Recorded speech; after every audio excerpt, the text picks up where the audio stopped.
So hello friends, welcome back to my channel. কেমন আছো তোমরা সকলে? আশা করি সবাই খুব ভালো আছো। আমিও খুব ভালো আছি। তো দেখো, সকাল সকাল ঘুম থেকে উঠে আজকে খেতে কিনতে গিয়েছিলাম ইডলি। নাস্তার অপশন অনেক কিছুই থাকে, কিন্তু আমার মেয়ে ইডলিটা খেতে খুব ভালোবাসে বলে আমি তার জন্য ইডলিটাই কিনতে গিয়েছিলাম।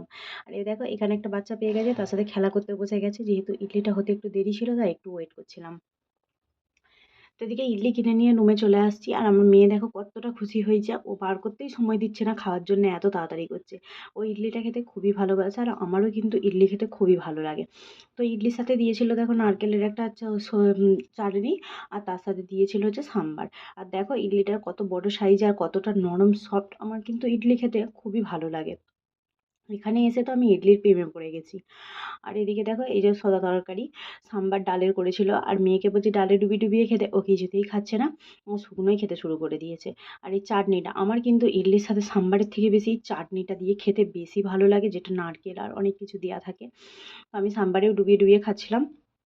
তার সাথে এই চাটনিটা হচ্ছে কাঁচা লঙ্কা দেয় না, শুকনো লঙ্কা দিয়েছে বলে যেন আমার বেশি ভালো লাগছে, ঝাল ঝাল। আমার মেয়ে চাটনি দিয়ে খেতে পারে না, ঝাল হয় বলে ওকে বলছি সাম্বারটা দিয়ে খেতে, ও তাও খাচ্ছে না, শুকনোই খাচ্ছে। তো মা মেয়েতে এই নাস্তাটাই করলাম। আর দুপুরবেলা দেখো রান্নাবান্না কমপ্লিট করে গোসল টোসল করে মেয়েকে আগে ভাত খাইয়ে দিয়েছি, আর মেয়ে প্লেটে কিছু ভাত ফেলে রেখেছিল, ভাত তরকারি, তাই ওর প্লেটটাতে আমি খাবার নিয়ে নিয়েছি।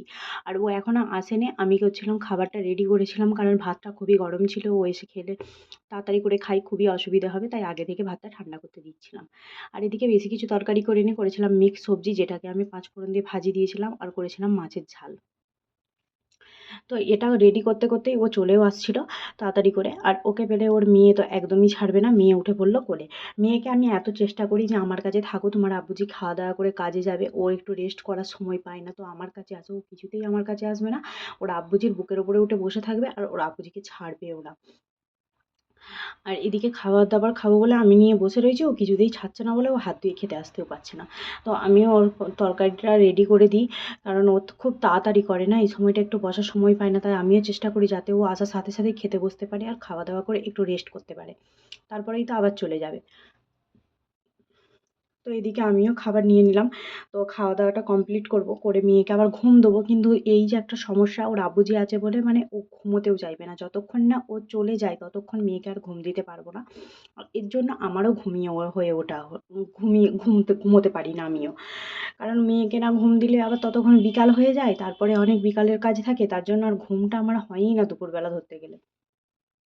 তো এই যে খাওয়া দাওয়া কমপ্লিট করে নিচ্ছি, তোমরা কে কে দুপুরবেলা কী দিয়ে ভাত খেলে অবশ্যই কিন্তু কমেন্টে জানিও। আর ভিডিও যদি ভালো লেগে থাকে চ্যানেলটিকে প্লিজ সাবস্ক্রাইব করে পাশে থেকো। এই মিনি ব্লগে এতটুকুই শেয়ার করলাম। সবাই ভালো থেকো, হাসি তবে